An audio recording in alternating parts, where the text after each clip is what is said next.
bachcho, let's read the question. A Lingam diagram is in fact the plots of A option is delta G versus pressure, B option is delta G versus temperature, C option is delta G minus T delta S versus temperature and D option is delta H versus temperature. तो आज के इस की concept में मतलब हम लोग आज इस क्वेश्चन में डिस्कस करने वाले हैं एलिंगम डायग्राम के बारे में, क्या होता है ये और किस किस के बीच में, देखो प्लॉट से समझ में आ रहा है कि ग्राफ होगा यहाँ पर, तो ये किस किस के बीच में हम ये ग्राफ यहाँ प्लॉट करते हैं उसकी बात करेंगे। देखो ये जो आपका एलिंगम डायग्राम है ये बेसिकली आपका जो यहाँ पर डेल्टा जी है यानी कि गिव्स फ्री एनर्जी चेंज और टेम्परेचर अगर हम डिग्री सेल्सियस में ले रहे हैं तो उसके बीच में जो हम ग्राफ प्लॉट करते हैं उसको हम एलिंगम डायग्राम कहते हैं। ठीक है, अब ये होता क्या है, तो बेसिकली ये जो एलिंगम डायग्राम है ये एक प्रिंसिपल पर बेस्ड है जो कि बताता है कि थर्मोडायनेमिक फीजिबिलिटी क्या होगी रिएक्शंस की,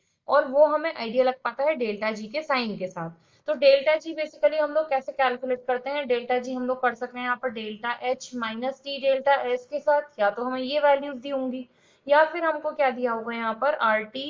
एल एन, और जो भी आपका यहाँ पर अगर पी ले रहे हैं तो पी जो भी गैस के टर्म्स में बात कर रहे हैं आर टी एल एन के, तो इनकी टर्म्स में जब हम यहाँ पर बात करेंगे तो डेल्टा जी को हम लोग इजीली यहाँ पर कैलकुलेट कर सकते हैं। ठीक है, अब अगर इस केस में हम लोग बात करें कि थर्मोडायनेमिक फीजिबिलिटी किस तरीके से, तो ये ग्राफ यहाँ पर डिफरेंट डिफरेंट स्ट्रेट लाइन में प्लॉट किए हुए होंगे, तो कुछ इस तरीके से जा रहे होंगे, कुछ आपका यहाँ पर स्ट्रेट भी जा रहा होगा, आप लोग में अगर चेक करेंगे तो C plus O2 giving rise to CO2 इस तरीके से भी स्ट्रेट जाता है, कुछ इस तरीके से जाते जाते मतलब इस पॉइंट पर टर्न कर जाएंगे। तो वहां पर बेसिकली इनका मतलब क्या रहता है कि सपोज अगर हम जिंक जिंक की बात करके चल रहे हैं, तो अगर हमने यहाँ जिंक मेटल लिया तो इसने ऑक्साइड बनाया गिविंग राइज टू ZnO, ठीक है 2ZnO। तो इस दौरान इसकी गिव्स फ्री एनर्जी आपकी अप्रोक्स अप्रोक्स 400 के पास आती है। मैं इसको यहाँ पर अगर सपोज ले लूं कि ये हमारा यहाँ पर था अगर 600, तो ये अप्रोक्स 400 के पास आपकी ये वैल्यू आ गई यहाँ पर। तो इसका क्या मतलब आएगा